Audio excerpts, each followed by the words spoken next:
Hello प्यारे बच्चों। तो आज हम पढ़ने वाले हैं बायोटेक्नोलॉजी प्रिंसिपल एंड प्रोसेस।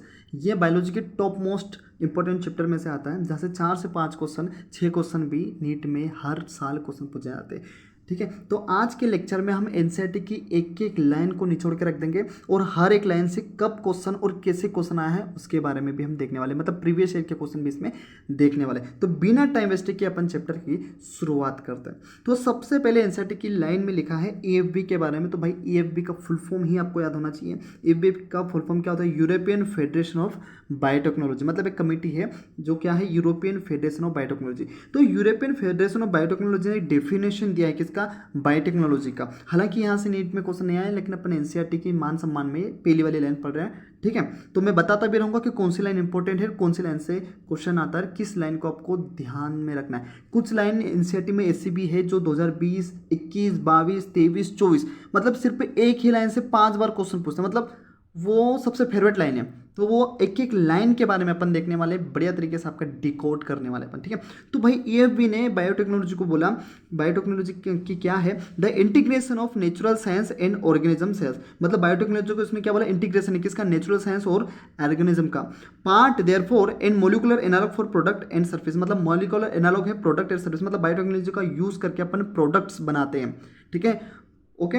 अब ध्यान से समझना क्यों बोला ऐसा। देखो, प्रिंसिपल ऑफ बायोटेक्नोलॉजी में 2 टर्म्स आते हैं, एक होता है जेनेटिक इंजीनियरिंग और एक होती है बायोप्रोसेस इंजीनियरिंग, जो एनसीईआरटी में लिखा हुआ है। ध्यान से समझना क्या होता है। देखो, जेनेटिक इंजीनियरिंग एक ऐसी टेक्निक है जिसमें अपन जेनेटिक मटेरियल क्या होता है? या तो डीएनए या तो फिर आरएनए।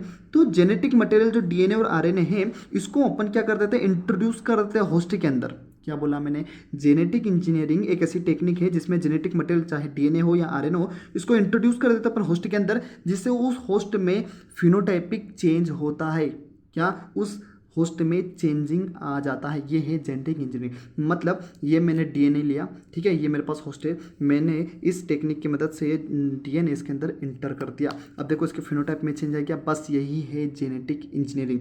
अब इसका उपयोग करके प्रोडक्ट्स बनाना एक लार्ज लेवल पर, बड़े क्वांटिटी में, उसको अपन बोल देते हैं बायो प्रोसेस इंजीनियरिंग। समझ में आया क्या क्या है? डिजायरेबल माइक्रोबियल सेल, उसकी ग्रोथ करवाते हैं अपन, ठीक है, फॉर बायोटेक्नोलॉजिकल प्रोडक्ट पाने के लिए, इसको प्रोडक्ट पाने के लिए आगे फर्दर अपन ग्रोथ करवाते हैं और बड़ी लार्ज क्वांटिटी में। ठीक है, और वो प्रोडक्ट कौन कौन से होते हैं भाई? एंटीबायोटिक हो सकता है, वैक्सीन हो सकती है और एंजाइम्स हो सकते हैं। तो जेनेटिक इंजीनियरिंग और बायोप्रोसेस इंजीनियरिंग क्लियर हो गया आपकी। ठीक है, अब एनसेट में एक लाइन लिखी हुई है कि भाई जो एसेक्सुअल रिप्रोडक्शन होता है, क्या बोला? कि जो एसेक्सुअल रिप्रोडक्शन होता है वो प्रिजर्व करता है जेनेटिक इन्फॉर्मेशन को। बिल्कुल जेनेटिक इन्फॉर्मेशन को प्रिजर्व करेगा, क्योंकि एसेक्सुअल रिप्रोडक्शन हो रहा है। हाँ, सेक्सुअल रिप्रोडक्शन परमिट्स वेरिएशन। देखो, सेक्सुअल रिप्रोडक्शन हमेशा वेरिएशन का कारण बनता है, ये आपको पता होना चाहिए, तुम बायोलॉजी के स्टूडेंट हो। तो सेक्सुअल रिप्रोडक्शन क्या करता है? वेरिएशन आता है। ठीक है, आ गया समझ में? आ गया। अब एनसीईआरटी की एक अगली लाइन जो लिखी है वो उसने बोला है कि डीएनए का जो पीस होता है वो प्रोजेनी के सेल में, ठीक है, मल्टीप्लाई खुद से नहीं हो सकता। क्या बोला? प्रोजेनी के सेल में ही कि जो डीएनए का जो पीस है वो मल्टीप्लाई नहीं हो सकता, लेकिन जब उस डीएनए को अपन होस्ट में डाल देंगे या रिसिपिएंट में डाल देंगे तो वो मल्टीप्लाई होने लग जाएगा। तो वो मल्टीप्लाई होने लग जाए, और इसका कारण क्या है? क्योंकि वो क्रोमोसोम का पार्ट होता है, क्योंकि डीएनए जो होता है क्रोमोसोम का पार्ट होता है। नीट 2024 लास्ट ईयर ही इसमें से डायरेक्ट क्वेश्चन आया। क्या बोला मैंने? लास्ट ईयर ही डायरेक्ट, आप प्रीवियस ईयर का क्वेश्चन निकाल लो, डायरेक्ट ही क्वेश्चन आया है कि भाई क्यों? तो इसका एग्जांपल है कि भाई ये पार्ट होता है क्रोमोसोम का। ठीक है, अब बात आती है construction of first recombinant DNA. तो आपको पता होना चाहिए रिकॉम्बिनेंट डीएनए होता क्या?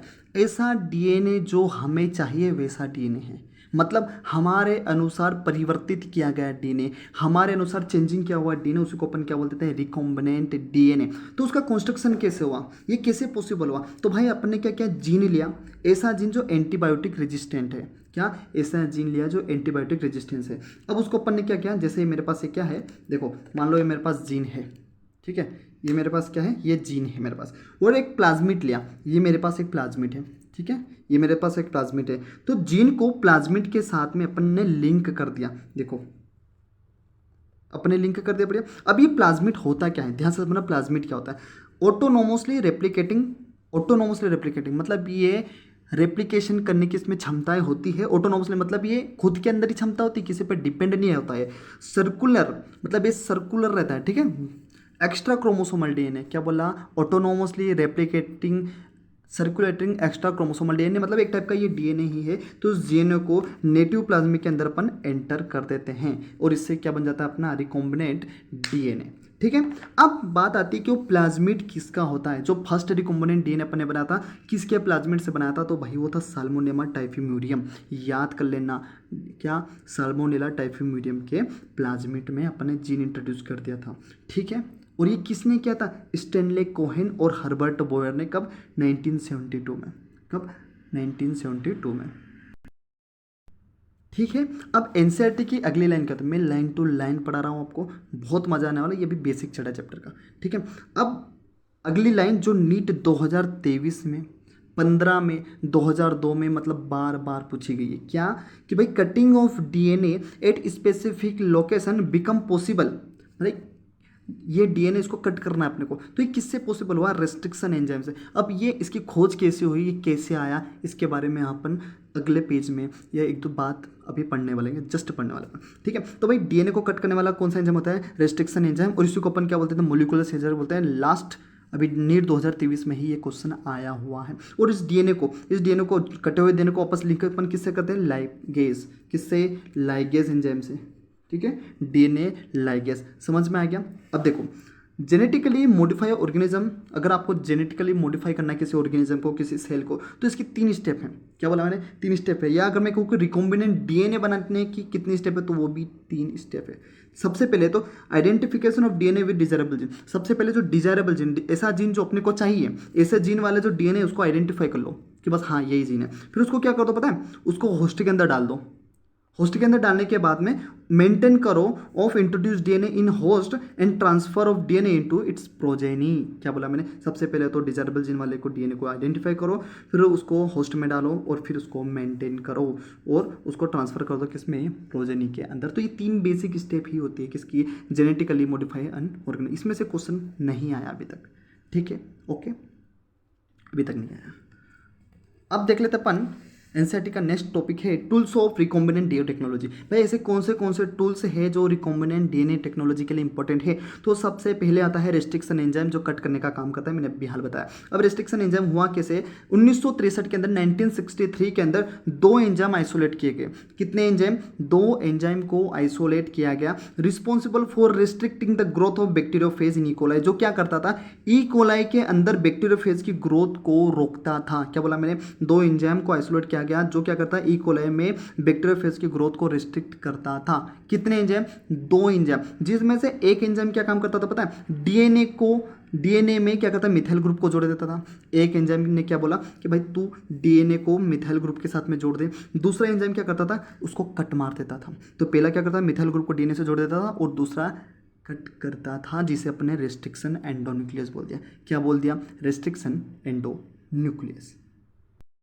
ठीक है, अब बात ये आती है कि रेस्ट्रिक्शन एंडोन्यूक्लियस तो बन गया, ठीक है, आइसोलेट कर लिया अपन ने 1963 के अंदर, 1963 के अंदर। तो भैया ये भी बता दो कि पहला रेस्ट्रिक्शन एंडोन्यूक्लियस कौन सा था, तो वो था हिंद सेकेंड। इसको मैं हिंद पढ़ूंगा, HIND सेकेंड, हिंद सेकेंड। याद कर लो, रट लो, दिमाग में बैठा लो इसको। ठीक है, ओके। और इसका जो फंक्शन था, ठीक है, इसका जो फंक्शन होता है किसका, रेस्ट्रिक्शन एंडोन्यूक्लियस का, वो डिपेंड करता है एक स्पेसिफिक डीएनए सीक्वेंस पे। क्या, एक स्पेसिफिक डीएनए सीक्वेंस पर इसका फंक्शन डिपेंड करता है, जो कितने बेस पेयर का है, 6 बेस पेयर का है। कितने बेस पेयर का, 6 बेस पेयर का। डायरेक्ट क्वेश्चन है, रेस्ट्रिक्शन एंडोन्यूक्लियस का फंक्शन डीएनए सीक्वेंस पर डिपेंड करता है और वो कितने बेस पेयर का होता है, 6 बेस पेयर का होता है। नीट 2024 पिछले साल, भाई ये अभी जस्ट गया, इसमें क्वेश्चन पूछ लिया। कितना आसान क्वेश्चन है पर पूछ लिया उसने। इसी को अपन क्या बोलते थे, recognition sequence for Hind second. Question आ जाएगा, recognition sequence of Hind second कितने बेस पेयर का होता है, तो डायरेक्ट बोल देना 6 बेस पेयर का, क्योंकि हमने भैया ने पढ़ा दिया था। ठीक है, और अभी की अगर मैं बात करूं, अभी की बात करूं तो 900 टाइप के, कितने, 900 रेस्ट्रिक्शन एंजाइम है जो 230 स्ट्रेन ऑफ बैक्टीरिया से आइसोलेट किए हैं। समझ गए, कितने, 900 एंजाइम्स हैं। ठीक है, तो ये आ गया रेस्ट्रिक्शन एंजाइम। भला भैया इसका नामकरण बता दो रिस्ट्रिक्शन एंजाइम का। देखो एनसीईआरटी क्या कहती है कि जब भी आप रिस्ट्रिक्शन एंजाइम का नामकरण कर रहोगे, जैसे इकोआर फर्स्ट है या इकोआर आई, जिसको कुछ भी बोल दो, ठीक है। अब इसका जब भी अपन नामकरण करेंगे तो सबसे पहला जो लेटर है वो उसकी जीनस होती है, अगले जो 2 लेटर होते हैं वो उसकी स्पीसीज होती है। क्या बोला? पहला लेटर जीनस, दूसरा 2 लेटर स्पीसीज होती है।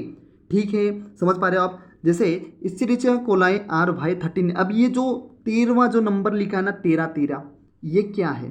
ठीक है, रोमन नंबर। ऑर्डर होता है कि एंजाइम को कब आइसोलेट किया गया, order in which enzyme were isolated. समझ पा रहे हो आप? समझ गए आप? और जो आर होता है वो स्ट्रेन होता है। समझ गए कि कब डिस्कर हुआ, ऐसा मान लो भाई रोमन नंबर है और कब डिस्कर हुआ, कौन से नंबर पे डिस्कर हुआ, ऐसे याद कर सकते हैं आप। समझ में आएगा? तो पहले वर्ड जीनस, दूसरे 2 वर्ड स्पीसीज। समझ गए आप? Restriction enzyme belong to a large class. जो जितनी भी रेस्ट्रिक्शन एंजाइम होते हैं लार्ज क्लास से बिलोंग करती है, जिसको अपन बोल देते हैं न्यूक्लियस। अब ये रेस्ट्रिक्शन एंजाइम भाई साहब 2 टाइप के होते हैं। क्या बोल दिया मैंने? रेस्ट्रिक्शन एंजाइम 2 टाइप्स के होते हैं। ठीक है, अब मान लो ये मेरे पास डीएनए है या कोई सा भी मान लो ऐसा है, हालांकि डीएनए ऐसा नहीं आता है, पर मैं मान लो डीएनए ऐसा है। ठीक है, ये ओके जी।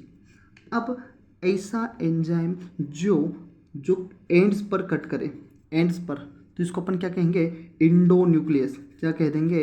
इंडोन्यूक्लियस। और जो एक स्पेसिफिक पोजीशन पर, एक स्पेसिफिक पोजीशन से कट करे, है ना? नहीं, जो बाहर से कट करे उसको सॉरी एक्सो बोलेंगे। क्या? एक्सो न्यूक्लियस। और जो स्पेसिफिक पॉइंट से कट करे, स्पेसिफिक लोकेशन से कट करे, उसको अपन कह देते हैं इंडोन्यूक्लियस। समझ गए? एक्सो मतलब बाहर होता है, इंडो मतलब अंदर। समझ गए क्या? इंडो और एक्सो में कंफ्यूजन तो नहीं है? 2 बाहर है, एक्सो न्यूक्लियस, जो अंदर है वो इंडो न्यूक्लियस। देखो रेस्ट्रिक्शन एंजाइम 2 टाइप का होता है, एक होता है इंडो न्यूक्लियस और एक होता है exonuclease. Endonuclease cut at specific position, ये okay. Exonuclease remove nucleotide from end of DNA. मतलब रिमूव न्यूक्लियोटाइड मतलब कट करना। कहाँ से करता है? एंड पर, डीएनए के एंड से कट करता है। ठीक है, अब अगली लाइन जो नीट 2022 में पूछी गई है, क्या पूछी गई है? ध्यान से देखो। Each restriction endonuclease recognize a specific palindromic sequence in the DNA. अब मैंने क्या बोला कि जो एक्सोन्यूक्लियस है, जो इंडोन्यूक्लियस है अपना, इंडोन्यूक्लियस एक स्पेसिफिक लोकेशन से कट करता है, स्पेसिफिक लोकेशन। और वो स्पेसिफिक लोकेशन क्या होता है? एक पेलिंड्रोमिक सीक्वेंस पर कट करता है। अब बात आती है सही, पेलिंड्रोमिक सीक्वेंस होता क्या है? तो देखो पेलिंड्रोमिक सीक्वेंस क्या होता है इसके बारे में देखते हैं। जैसे कि ये पेलिंड्रोमिक सीक्वेंस अपन बोलते हैं इसको। ठीक है, GATTC, इसका उल्टा CTTAAG। तो ये पेलिंड्रोमिक सीक्वेंस है किसका? इकोआर का, आई का। अब देखो भाई साहब मेरे मित्र, कब कब ये क्वेश्चन पूछा गया? 2020 में, 2021 में, 2022 में, 2012 में, 2010 में। सिर्फ यही क्वेश्चन पूछा गया है कि पेलिंड्रोमिक सीक्वेंस ऑफ इकोआर आई कौन सा है? ये वाला रट लोगे, GAATTC, उसका उल्टा कर देना। अब बात आती है नीट 2020 की, कि नीट 2020 में ये क्वेश्चन तो आया ही था, और कोई और क्वेश्चन आया था कि यस, नीट 2020 में ही 2 क्वेश्चन यहाँ से उठा लिए थे। एक तो ये वाला इकोआर आई का पेलिंड्रोमिक सीक्वेंस, और दूसरा क्वेश्चन जो उठाया था उसने ये उठाया था कि भाई जो रेस्ट्रिक्शन इंडोन्यूक्लियस कहाँ से कट करेगा। अब तुमने ये तो बोल दिया कि पेलिंड्रोमिक सीक्वेंस को कट करेगा, लेकिन कहाँ से करेगा? तो रेस्ट्रिक्शन इंडोन्यूक्लियस पेलिंड्रोमिक सीक्वेंस का जो सेंटर है, क्या बोला? पेलिंड्रोमिक सीक्वेंस का जो सेंटर है उससे लिटिल अवे, थोड़ी सी दूरी पर करता है। डायरेक्ट नीट 2020 का क्वेश्चन है ये, नीट 2019 का क्वेश्चन है ये।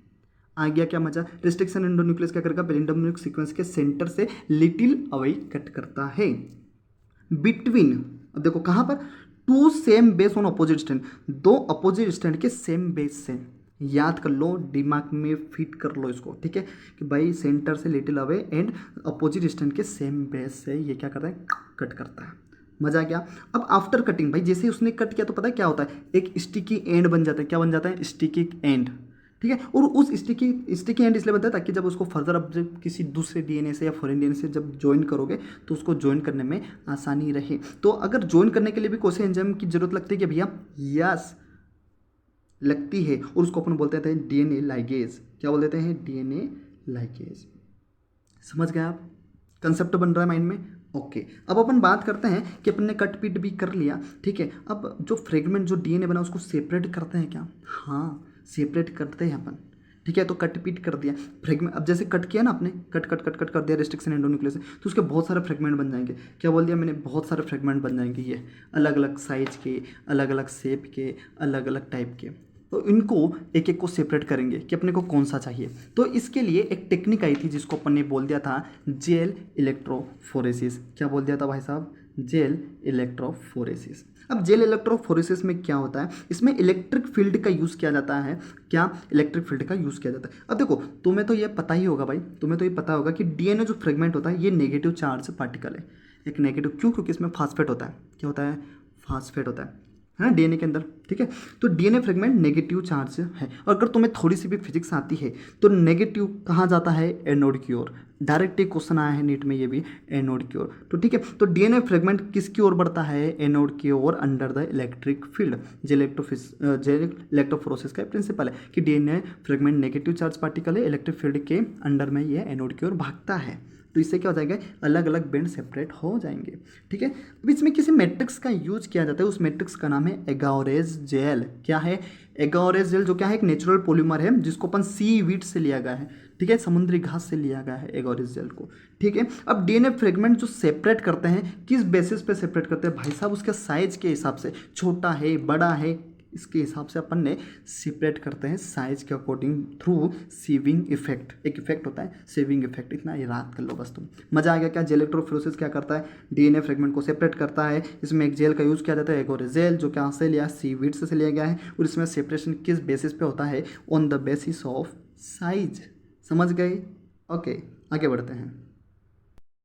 अब हुआ क्या, जो सेपरेट किया अपने डीएनए फ्रेगमेंट्स को, अब उसको जो सेपरेट कर लिया अपने साइज के बिहेव पर जेल इलेक्ट्रोफोरेसिस से, अब उसको विजुअलाइज कैसे करेंगे, तो स्टेनिंग करते हैं। क्या करते हैं, स्टेनिंग करते हैं इथिडियम ब्रोमाइड से, ठीक है, और अल्ट्रावायलेट रे से। Ethidium bromide expose to ultraviolet, ठीक है। तो इसमें क्या होता है, जैसे इथिडियम ब्रोमाइड से स्टेनिंग करते हैं आप, तो आपको ब्राइट ऑरेंज कलर के बेंड दिखते हैं। क्या बोला मैंने, ब्राइट ऑरेंज कलर के बेंड मिलते हैं डीएनए के। भाई साहब इसी लाइन का तो मैं वेट कर रहा था। देखो तुम ही देखो, 2020, 2021, 2022, 2023, हर साल क्वेश्चन यहाँ से दे रहा है। मतलब इसको तो पूछना चाहिए भाई, तो मैं धोख मान लेता हूँ इसका, देख प्रभु आ जाना 24-25 में भी, ठीक है। तो ये सबसे इंपॉर्टेंट है भाई, ये आई कि स्टेनिंग करते हैं इथिडियम ब्रोमाइड से, तो ब्राइट ऑरेंज कलर के बेंड अपने को दिखने को मिलते हैं। 20, 21, 22, 23 में डायरेक्ट क्वेश्चन इसी लाइन से आया हुआ है, ठीक है। अब हुआ क्या, अपने ब्राइट ऑरेंज कलर तो अपने निकाल लिया, ठीक है। एगारोज जेल से अब क्या करते हैं, उसको कट करते हैं और उस सेपरेट बेंड को अपन कट करके उस एगोरेज बेंड से निकाल लेते हैं, ठीक है। जैसे मेरे पास एगारेज जेल है, इसके ऊपर मेरे डीएनए है, मैं कैची करूँगा, कट करके उसको हेड दूंगा, ठीक है। तो इसी को अपन क्या बोलते थे, इल्यूजन। क्या बोलते थे, इल्यूजन। डायरेक्ट याद कर लो, एगारोज जेल से सेपरेटेड डीएनए बेंड को कट करके एक्सट्रैक्ट करना, है ना, उसको क्या बोलते हैं, इल्यूजन। क्या बोलते थे, इल्यूजन, ठीक है। आगे बोल रहे हैं, ओके। अब अपन ने क्या करा, डीएनए फ्रेगमेंट कर लिया, उसको सेपरेट कर लिया। अब करेंगे क्लोनिंग वेक्टर। भाई क्लोनिंग वेक्टर क्या होता है, भाई उसको वेक्टर के साथ में देखो, ये मैंने सेपरेट कर लिया, डीएनए फ्रेगमेंट को कट कर लिया, जोड़ लिया, जेल इलेक्ट्रोफोरेसिस से सेपरेट कर लिया डिजायरेबल फ्रेगमेंट। अब इसको मैं क्या करूँगा पता है, वेक्टर के साथ में बोलूँगा, विदाई कर दूंगा, जा तेरे ससुराल में जा तू, ठीक है। अब तेरा काम कुछ नहीं, हमने तेरा भरण पोषण कर दिया, कट पीट कर दिया, सेपरेट कर दिया, अब तू जा, ठीक है। किसके साथ में, वेक्टर के साथ में। अब वेक्टर भाई साहब कौन है, इसके बारे में अपन देखते हैं। देखो वेक्टर भाई साहब कौन है, तो अभी फिलहाल या नॉर्मली आपके एनसीईआरटी में ये लिखा है कि प्लाज्मिड और बैक्टीरियोफेज दो टाइप के वेक्टर अपन नॉर्मली यूज कर रहे हैं। तो प्लाज्मिड और बैक्टीरियोफेज को वेक्टर कहते हैं अपन, ठीक है। क्यों वेक्टर कहते हैं, क्योंकि इसके पास एबिलिटी होती है रेप्लिकेट करने की। क्या बोले, प्लाज्मिड और बैक्टीरियोफेज के पास एबिलिटी होती है रेप्लिकेट करने की, ठीक है, ठीक है। और वो जो रेप्लिकेट करने की जो एबिलिटी है ना, ये क्या है, इंडिपेंडेंट है। मतलब ये इसका क्रोमोसोमल डीएनए पर कोई कंट्रोल नहीं है इनके ऊपर। जो क्रोमोसोमल डीएनए होता है ना, ये इन पर कंट्रोल नहीं कर सकता, ठीक है। ये इंडिपेंडेंट रेप्लिकेट करते हैं, इसलिए अपन इनको क्या बोल देते हैं, क्लोनिंग वेक्टर। अब प्लाज्मिड का तो अपने को समझ में आता है। सर बैक्टीरियोफेज का क्या मामला है, देखो भाई साहब, बैक्टीरियोफेज जो है ये हाई नंबर पर सेल होते हैं, have very high copy number of their genome. समझ पा रहे, जिससे क्या बोला उसने कि ये हाई नंबर पर सेल होते हैं, have very high copy number of their genome within bacterial cell. समझ गए आप, मतलब कि जैसे आप बैक्टीरियोफेज या डीएनए का पीस, है ना, प्लाज्मिड या बैक्टीरियोफेज के साथ में आप लिंक करते हैं, जैसे ये अपना ये जीन था, है ना, तो इसके साथ में आप जैसे ही इसको साथ बैक्टीरियोफेज के साथ में लिंक करते हैं तो ये मल्टीप्लाई होने लग जाता है। क्या ये मल्टीप्लाई होने लग जाते हैं? और मल्टीप्लाई कितना होता है? Copy number of the plasmid और बैक्टीरियोफेज। जितना प्लाज्मिड का कॉपी नंबर है और जितना बैक्टीरियोफेज के कॉपी नंबर्स है उतना ही ये भी इनके साथ में मल्टीप्लाई हो जाएगा। समझ पा रहे हैं आप? समझ पा रहे हैं? ये एनसीईआरटी की लाइन लिखी हुई है। ठीक है, आगे बढ़े। एनसीईआरटी में एक टर्म्स दिया है ओरिजिन ऑफ रेप्लिकेशन, जिसे अपन ओरी भी कहते हैं। नीट 2020 में डायरेक्ट यहाँ से क्वेश्चन आया हुआ है। तो ओरिजिन ऑफ रेप्लिकेशन एक ऐसा सीक्वेंस है जहाँ से रेप्लिकेशन स्टार्ट होता है। देखो, ओरिजिन ऑफ रेप्लिकेशन मतलब रेप्लिकेशन की उत्पत्ति, ओरिजिन, ठीक है, कहाँ से स्टार्ट हुआ है। तो ऐसा पॉइंट होता है, ऐसा सीक्वेंस होता है जहाँ से रेप्लिकेशन स्टार्ट होता है। अब ये पॉइंट क्या करता है पता है? जो कॉपी नंबर बन रहा था ना डीएनए का प्लाज्मिड के साथ में, उसके ऊपर एक कंट्रोल भी रखता है कि ऐसा ना हो कि एकदम कुछ भी बन रहा है। तो ये कंट्रोल करता है किस पे? Copy number of link DNA के ऊपर। ठीक है, फिर अगला टर्म जो आता है वो है सिलेक्टेबल मार्कर। भाई सिलेक्टेबल मार्कर होता क्या है? देखो, सिलेक्टेबल मतलब ये सिलेक्ट करता है, मार्कर की तरह मतलब ये क्या काम करता है भाई? सिलेक्ट करता है चीज़ों को। किन चीज़ों को भाई? नॉन ट्रांसफॉर्मेंट और ट्रांसफॉर्मेंट को ये सिलेक्ट करता है। जो खराब है उसको फेंक देता है, जो अच्छा है उसको ग्रोथ करवा देता है। ठीक है, तो ये क्या करता है? ट्रांसफॉर्मेंट्स में ग्रोथ में हेल्प करवाता है, और जो नॉन ट्रांसफॉर्मेंट होता है उसको एलिमेंट कर देता है। भाई तू जा, तेरा कोई काम नहीं है, तू खराब है। ठीक है, और ये पहचानता कैसे? अब तुम्हारे मन में सवाल आ रहा है कि सर उसको पता कैसे चला कि ट्रांसफॉर्मेंट है कि नॉन ट्रांसफॉर्मेंट? ये डिफ्रेंशिएट करता है on the basis of producing colour, मतलब क्रोमोजेनिक सब्सटेंस, मतलब कलर के बिहेव पे ये पता करता है कि ट्रांसफॉर्मेंट कौन है, नॉन ट्रांसफॉर्मेंट कौन है, और नॉन ट्रांसफॉर्मेंट को एलिमिनेट कर देता है और ट्रांसफॉर्मेंट्स को ये ग्रोथ में हेल्प करता है। नीट 2019 का डायरेक्ट ये क्वेश्चन आया है कि सिलेक्टेबल मार्कर क्या करता है? नॉन ट्रांसफॉर्मेंट को एलिमिनेट कर देता है और ट्रांसफॉर्मेंट्स को ग्रोथ में हेल्प करवाता है। ठीक है, अब एक टर्म है कि भाई gene encoding resistance to antibiotic.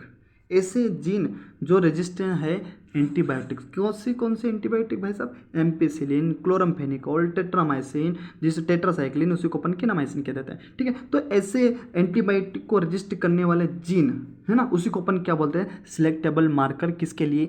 E coli के लिए। मतलब मैं अगर कहूँ कि ऐसा जीन जो एंटीबायोटिक के लिए रेजिस्टेंस है वो ई कोलाई के लिए सिलेक्टेबल मार्कर का काम करता है। ठीक है, अब बात करते हैं अपन क्लोनिंग साइट। भाई क्लोनिंग साइट क्या होती है? Vector need to have very few preferably single recognition site for restriction enzyme. मतलब क्लोनिंग साइट जहाँ पर क्लोनिंग होनी है तो वेक्टर को भाई रिकॉग्निशन साइट या क्लोनिंग साइट की जरूरत होती है। देखो, मिनिमम एक तो होना ही चाहिए। ठीक है, अगर अगर एक से ज़्यादा रिस्ट्रिक्शन साइड हो जाए तो इससे कुछ घटा है क्या? भाई तुम्हारी एनसीईआरटी क्या बोलती है पता है? तुम्हारी एनसीईआरटी माता क्या बोलती है कि अगर एक से ज़्यादा रिस्ट्रिक्शन साइड अगर है तो बहुत सारे फ्रेगमेंट जनरेट हो जाएंगे। क्या बोल दिया? कि बहुत सारे फ्रेगमेंट्स जनरेट हो जाएंगे जिससे क्लोनिंग की जो प्रोसेस है कॉम्प्लिकेटेड हो जाएगी। मजा आया कि भाई एक से ज़्यादा रिस्ट्रिक्शन साइट होने से बहुत ज़्यादा फ्रेगमेंट्स जनरेट हो जाएंगे जिससे जीन क्लोनिंग अपनी कॉम्प्लिकेट हो जाएगी। ठीक है, आप तो होता क्या है जब फॉरेन डीएनए को आप लाइगेट कर देते हो किस पर? Tetracycline resistant gene. ऐसा जीन मैंने क्या बोला था कि रेजिस्टेंट जो एंटीबायोटिक रेजिस्टेंट जीन है ये क्या करते हैं? वेक्टर की तरह काम करते हैं। ठीक है, तो एक वेक्टर होता है जिसका नाम है वेक्टर PBR322 है ना। उसके ऊपर एक साइड होती है जिसको अपन बोलते हैं BMH1 साइट। ये नीट का डायरेक्ट क्वेश्चन है। ठीक है, नीट में आया हुआ क्वेश्चन है। ठीक है, मुझे एग्जैक्ट ध्यान नहीं आ रहा कि कब आए, लेकिन नीट में ये क्वेश्चन आया हुआ है। आप PYQ करोगे तो आपको देखने को मिलेगा कि वेक्टर PBR322 जो कि टेट्रासाइक्लिन रेजिस्टेंस जीन है। ठीक है, इन द वेक्टर PBR तो मतलब BM जो टेट्रासाइक्लिन रेजिस्टेंस जीन है उसकी जो BMH1 साइट है किसके अंदर? वेक्टर PBR322 को। इसके साथ जब आप डीएनए फ्रेगमेंट को लाइगेट करते हैं, ठीक है, तो recombinant plasmid will loss tetracycline. तो जो रिकॉम्बिनेंट प्लाज्मिड जो बनेगा, जो नया जीन प्लाज्मिड के अंदर जो जीन डालने के बाद में जो नया प्लाज्मिड बनेगा वो क्या? अब ये प्लाज्मिड क्या था? टेट्रासाइक्लिन रेजिस्टेंस था। तो ये क्या करता है? अपनी जो रेजिस्टिविटी है उसको वो लॉस कर देता है। मतलब कुछ अपन बदलाव लाएंगे तो वो भी अपने परिवर्तन लाता है, अपने में परिवर्तन लाता है। जैसे तुम MBBS में सिलेक्ट हो जाओगे तो तुम्हें अपने आप में परिवर्तन लाना पड़ेगा भाई साहब, तुम ऐसे नहीं रहोगे। ठीक है, हम भी पहले अलग थे, जब नीट की तैयारी करते थे अलग रहते थे, पहनावा अलग था, रहने खाने का तरीका अलग था, है ना, बात करने का तरीका अलग था। अब अलग है, अब अलग है भाई। देखो तो क्या बोला उसने कि भाई तुम्हारे पास क्या है? टेट्रासाइक्लिन रेजिस्टेंट जीन को जब आप PBR322 में इंटर करते हैं, है ना, क्या बोला? जो फॉरेन डीएनए को आप जब लाइगेट करते हो किसके ऊपर? Tetracycline resistant gene in the PBR322। PBR322 के ऊपर जो टेट्रासाइक्लिन रेजिस्टेंट जीन है, इसके ऊपर अगर आप DNA को रजिस्टर करते हैं तो ये जो नया जो अपना जो वेक्टर बनेगा, जो प्लाज्मिड बनेगा, वो क्या होगा, टेट्रासाइक्लिन रेजिस्टेंट नहीं रहेगा, अपने रेजिस्टिविटी को वो लॉस कर देगा। समझ गए आप, ये नीट में डायरेक्ट क्वेश्चन आया हुआ है। अब अगला पॉइंट इसमें ये लिखा हुआ है कि ऐसा transformant growing on ampicillin containing medium, उसको जब क्या बोला कि ऐसा ट्रांसफॉर्मेंट जो एम्पिसिलिन कंटेनिंग मीडियम पे ग्रो कर रहा था उसको आप ट्रांसफर कर दो। तब आप इसको ऐसे समझो, देखो ऐसे समझ में ज़्यादा मजा आएगा। तो ये ऐसा एक मीडियम है जिसमें एम्पिसिलिन है, क्या है, जिसमें एम्पिसिलिन है, और ये ऐसा मीडियम है जिसमें टेट्रासाइक्लिन है। ठीक है, क्या है, एम्पिसिलिन और एक में टेट्रासाइक्लिन है।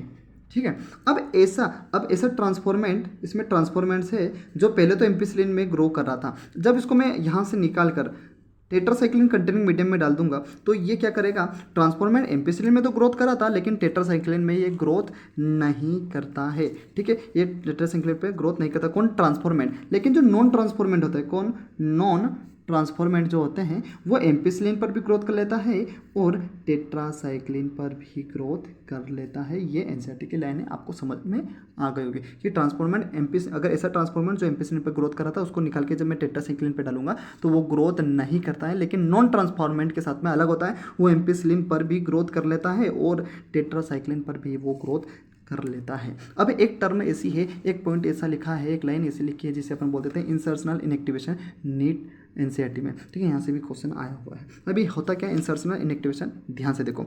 इंसर्शन मतलब इंसर्ट करते हैं अपन किसी चीज़ को, क्या करते हैं अपन किसी चीज़ को इंसर्ट करते हैं। जैसे ये मान लो ये कुछ एक चीज़ है और ये कुछ एक दूसरी वस्तु है, जब मैं इसके अंदर इंसर्ट कर रहा हूँ तो ये कुछ इनएक्टिवेट कर रही है, मतलब ये इसको इनएक्टिवेट कर रही है। ठीक है, तो इंसर्ट करने के बाद में कोई सी चीज़ इनएक्टिवेट हो रही है, उसी को अपन क्या बोल देते हैं, इंसर्शनल इनएक्टिवेशन। समझ गए आप, इंसर्शनल इनएक्टिवेशन। तो ऐसा जीन जो बीटा गैलेक्टोसाइड एंजाइम को सीक्रेट या सिंथेसाइज करता है। ठीक है, जब इसके अंदर अपन रिकॉम्बिनेंट डीएनए को एंटर करते हैं, क्या बोला, ऐसा जीन, ये मान लो ये एक जीन है, ये क्या है, ये एक जीन है। ठीक है, ये जीन क्या करता है, बीटा गैलेक्टोसाइडेस एंजाइम बना रहा है। ठीक है, अब इसके अंदर मैं रिकॉम्बिनेंट डीएनए को फिट कर दूँ, ये मैंने रिकॉम्बिनेंट डीएनए को फिट कर दिया, तो मैंने क्या बोला था कि भाई बदलाव लाएगा तुम सिलेक्ट हो जाओगे, तो ये इसमें अब बदलाव लाएगा कि ये जो एंजाइम को सीक्रेट कर रहा था वो अब सीक्रेट नहीं करेगा, क्योंकि इसके इंसर्ट होने से ये क्या हो गया है, इनएक्टिवेट। और इसी को अपन क्या बोल देते हैं, इंसर्शनल इनएक्टिवेशन। ठीक है, आगे देखते हैं। बात यह है कि क्या जब अपन क्लोनिंग करते हैं, है ना, तो प्लांट और एनिमल के लिए अलग अलग वेक्टर का यूज़ करते हैं क्या? हाँ बिल्कुल, यही तो नीट 2024 का क्वेश्चन था, यही तो नीट 2024। देखो एक भी लाइन अपन एनसीईआरटी की स्किप नहीं कर रहे हैं, बिल्कुल अपन वही फ्लो में पढ़ रहे हैं, और मुझे उम्मीद है कि आपको मज़ा आ रहा होगा पढ़ने में। एक एक आपका प्रीवाई क्यों कंप्लीट हो रहा है, एक एक लाइन आपके डेप्थ में समझाई जा रही है, मज़ा आ रहा होगा आपको। देखो क्योंकि भाई एफर्ट्स लग रहे हैं। देखो अभी टाइम क्या हो रहा है, रात के 1:48 हो रही है, और अभी क्या बज रहा है पता है, आज क्या तारीख है, 6 अप्रैल है। देखो यहाँ पर दिख रहा होगा, कल 7 अप्रैल से मेरा MBBS सेकेंड ईयर का एग्ज़ाम है, पैथोलॉजी की एग्ज़ाम है, समझ रहे हो आप, सेशनल है, और मैं अभी रात के 1:30 बजे रात को अपना पढ़ के आपको पढ़ा रहा हूँ। मतलब मैं अगर एफर्ट्स लगा रहा हूँ तो आपको भी एफर्ट्स लगाने हैं। एग्ज़ाम बहुत ही ज़्यादा करीब आ गई है, मैं इसलिए जग रहा हूँ, तुम चाहते तुम मेरे भाई बहनों का तुम्हारा सिलेक्शन हो जाए, तुम भी अच्छे मेरे जैसे मेडिकल कॉलेज में आ जाओ, समझ रहे हो। तो भाई इतना एफर्ट्स लगा रहे हो तो आप एक लाइक कर दो और सब्सक्राइब करके जाओ, ठीक है। क्योंकि भाई कल 7 तारीख है या 6 तारीख को रात को बंदा 1:30 बजे जग रहा है और तुम इग्नोर करोगे वीडियो को, ठीक है। तुम सब्सक्राइब करके नहीं जाओगे तो बुरा तो लगेगा ना भाई, बुरा लगेगा ना, ठीक है। तो भाई तुम भी थोड़ा सा गुरु दक्षिणा देते जाओ, भैया दक्षिणा, अपन तो भैया है तो भैया दक्षिणा देते जाओ, ठीक है। तो अपन बात करते हैं मुद्दे की बात पर, ये फालतू बात है सब। तो मुद्दे की बात पर यह है कि क्या प्लांट और एनिमल के लिए वेक्टर अलग अलग होते हैं क्या? हाँ, ये 2024 का क्वेश्चन है। तो देखो प्लांट के लिए वेक्टर यूज़ करते हैं अपन एग्रोबैक्टीरियम ट्यूमिफेसियंस, क्या एग्रोबैक्टीरियम ट्यूमिफेसियंस, और एनिमल के लिए अपन यूज़ करते हैं रेट्रोवायरस। याद हो रहा है, प्लांट के लिए एग्रोबैक्टीरियम ट्यूमिफेसियंस, एनिमल के लिए रेट्रोवायरस। अब ये दोनों ही में एबिलिटी होती है, ये क्या करते हैं पता है, ये दोनों ही क्या करते हैं, नॉर्मल सेल को ट्यूमर सेल में तब्दील करते हैं। अब तुम्हारा मन में ये क्वेश्चन आ रहा होगा कि ये जब एग्रोबैक्टीरियम ट्यूमिफेसियंस और रेट्रोवायरस अगर ये इसके अंदर एबिलिटी है नॉर्मल सेल में ट्यूमर सेल में कन्वर्ट करने की, मतलब ये तो कैंसरस है, तो फिर इसको वेक्टर में यूज़ क्यों करते हैं? अपने को कैंसर हो जाएगा कि देखो, जब भी किसी इंसान को अपनाया जाता है ना तो उसकी गलतियों को भुलाया जाता है। मैंने क्या बोला? जब भी किसी इंसान को अपनाया जाता है तो उसकी गलतियों को भुलाया जाता है। अगर इसको वेक्टर के रूप में यूज़ करना है तो इसकी जो एबिलिटी है इसको ख़त्म करना पड़ेगा। इसी को अपन बोलते हैं डिज़ार्म्ड करना, डिज़ार्म्ड करना। ठीक है, तो अपन उस एबिलिटी को ख़त्म कर देते हैं। ठीक है, और क्या करते हैं? डिलीवरी करवाते हैं जिनके, चल भाई तेरे हमने इतनी बुराई खत्म कर दी तो हमारी जिन की डिलीवरी कर दे और हमारा वेक्टर बन जा। तो ठीक है, प्लांट में एग्रोबैक्टीरियम टुमेफेसिएंस के पास टीआई प्लाज्मिड होता है। क्या? एग्रोबैक्टीरियम टुमेफेसिएंस के पास एक टीआई प्लाज्मिड होता है। टीआई का मतलब क्या था? Tumour inducing plasmid. क्या टीआई का मतलब? टीआई इंड्यूसिंग प्लाज्मिड, जहाँ नीट 2024 का डायरेक्ट ही क्वेश्चन है, जो क्या काम करता है? डिलीवरी करवाता है अपने जीन का। अब बात आती है कंपिटेंट होस्ट। अब ध्यान से देखो, कंपिटेंट होस्ट का मतलब होता है होस्ट को उसके लायक बनाना। ठीक है, अब तुमने डीएनए के साथ में छेड़छाड़ी कर दी है तो भाई ऐसा थोड़ी ना है कि तुम होस्ट के साथ में छेड़छाड़ी ना करोगे। मतलब मैं अगर अब तुम्हारे लिए बदल रहा हूँ तो तू भी मेरे लिए बदल जा, समझ रहे हो? अगर मैं अकेला बदलूंगा, तू नहीं बदलेगी तो दिक्कत आ जाएगी।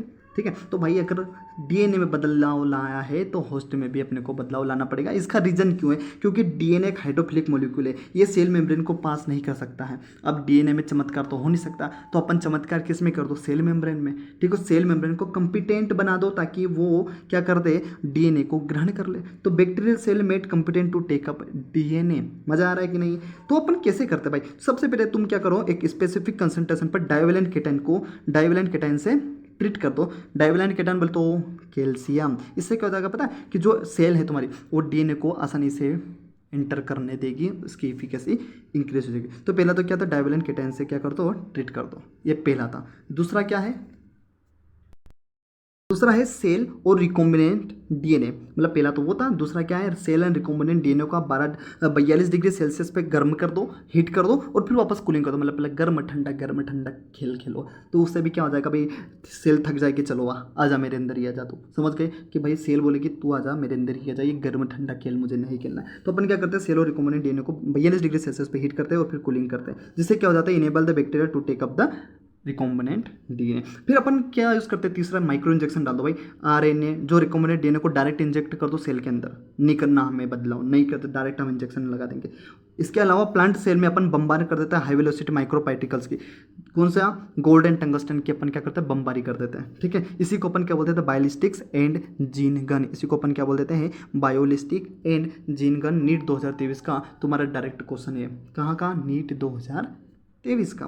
ठीक है, डिसआर्मड वेक्टर का भी यूज़ अपन ने करते हैं, जैसे अपन ने अभी देखा था रेट्रोवायरस, है ना, और वो बैक्टीरिया वाला।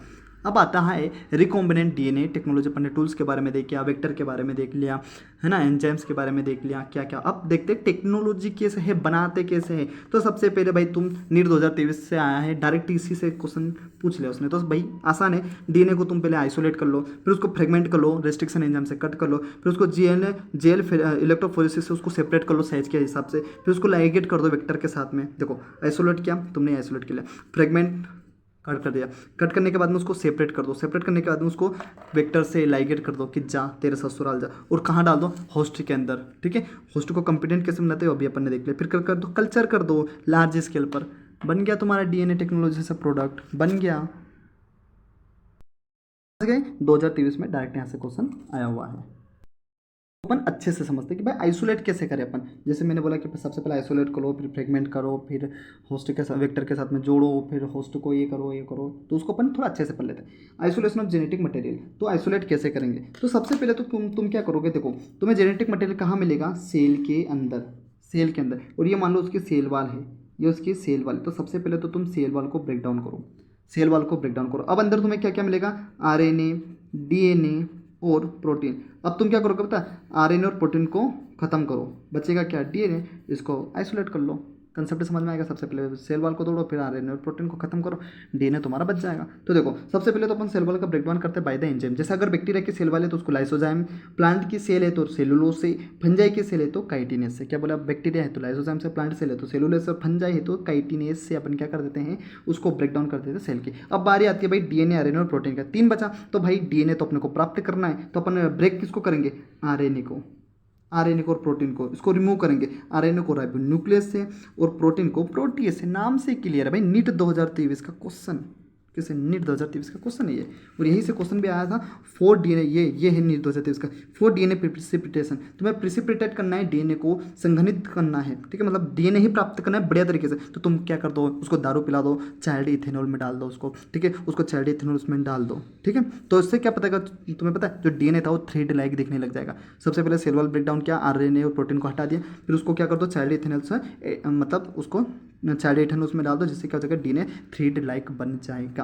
अब हो गया, अब तुम्हें DNA मिल गया। अब DNA का क्या करोगे, तुम फ्रेगमेंटेशन करोगे भाई एंडोन्यूक्लियस का यूज़ करके, ठीक है, पता तो, फिर उसको लाइगेज करके ज्वाइनिंग कर दोगे। फिर अब क्या करोगे पता है, PCR क्या करता है, एम्प्लीफिकेशन करता है। क्या करता है, PCR एम्प्लीफिकेशन करता है। नीट 2023 का ये डायरेक्ट क्वेश्चन है कि भाई PCR क्या करता है, एम्प्लीफिकेशन करता है।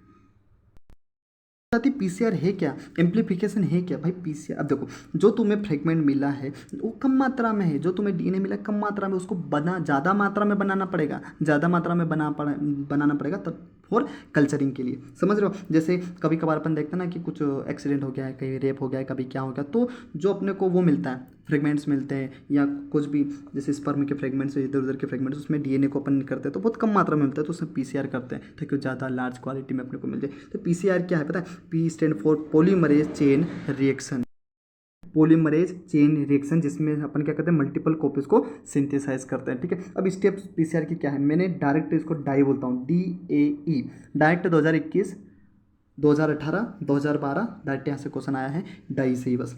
DAE PCR की क्या है, DAE क्या है, DAE क्या है, DAE, डीनेचुरेशन, एनिलिंग और एक्सटेंशन। अगर तुम्हें ये DAE भी आता है ना तो हो सकता है तुम्हारा क्वेश्चन फंस जाए यहाँ से। तो DAE, डी मतलब denaturation, annealing and extension. Denaturation का मतलब क्या आता है भाई, तुम क्या करोगे, जो DNA फ्रेगमेंट था उसको डीनेचुर करोगे, उसको ब्रेक डाउन करोगे, ठीक है। तो डीनेचुरेशन में ब्रेक डाउन हो गया, देखो आ गया। अब एनिलिन में क्या करोगे तुम, प्राइमर जो तुमने ये डीनेचुर किया, इसको पहले तो ये सा था, है ना, डबल हेलिक्स टाइप का था, ठीक है, मैंने डायरेक्ट यहाँ पर बनाया, एनसेट में यही बना हुआ।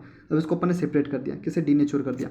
अब क्या करेंगे, दोनों स्टैंड पर प्राइमर्स को जोड़ देंगे, क्या, प्राइमर्स को जोड़ देंगे। अगर 5 डेज से 3 डेज है तो प्राइमर्स क्या होगा, 3 डेज टू 5 डेज, मतलब अपोजिट होगा। तो प्राइमर से जैसे जोड़ेंगे उस अपन उस प्रोसेस को क्या बोल देते हैं, एनीलिंग, क्या बोल देते हैं, एनीलिंग। अब होगा क्या, इस स्टेप के बाद में अपन टेक पॉलीमरेज एंजाइम का यूज़ करते हैं, क्या, ये DNA पॉलीमरेज या टेक पॉलीमरेज का एंजाइम करते हैं, जो कहाँ से निकालते हैं अपन, थर्मस एक्वेटिकस, किससे, थर्मस एक्वेटिकस से अपन इसको निकालते हैं। अब इसके बाद में क्या करते हैं पता है, जो प्राइमर्स हैं, अब ये प्राइमर्स क्या करेगा पता है, DNA प्राइमर, ये टेक पॉलीमरेज का जैसे अपन यूज़ करेंगे ना, प्राइमर्स क्या करेगा पता है, ग्रोथ करेगा, ऐसे ग्रोथ कर लेगा, ग्रोथ कर लेगा और क्या बनेगा, एक नया DNA बनाएंगे, डबल DNA हो जाता है। इसको अपन बोलते हैं एक्सटेंशन, मतलब एक्सटेंड होते हो, जो प्राइमर्स जो थे वो नई श्रृंखलाओं का फॉर्मेशन, नई चेन का फॉर्मेशन कर लेते हैं, इसको अपन क्या कहते हैं, एक्सटेंशन। अब ये ऐसे अगर 30 साइकिल अगर चल जाए तो 1 बिलियन टाइम ये एम्पलीफाइड हो जाता है। डायरेक्ट नीट का क्वेश्चन है, डायरेक्ट नीट का एक क्वेश्चन है, ठीक है। तो मैंने क्या बोला, डीनेचुर करते हैं, एनिलिंग में प्राइमर का यूज़ करके टेक पॉलीमरेज एंजाइम का यूज़ करते हैं और एक्सटेंशन करवा देते हैं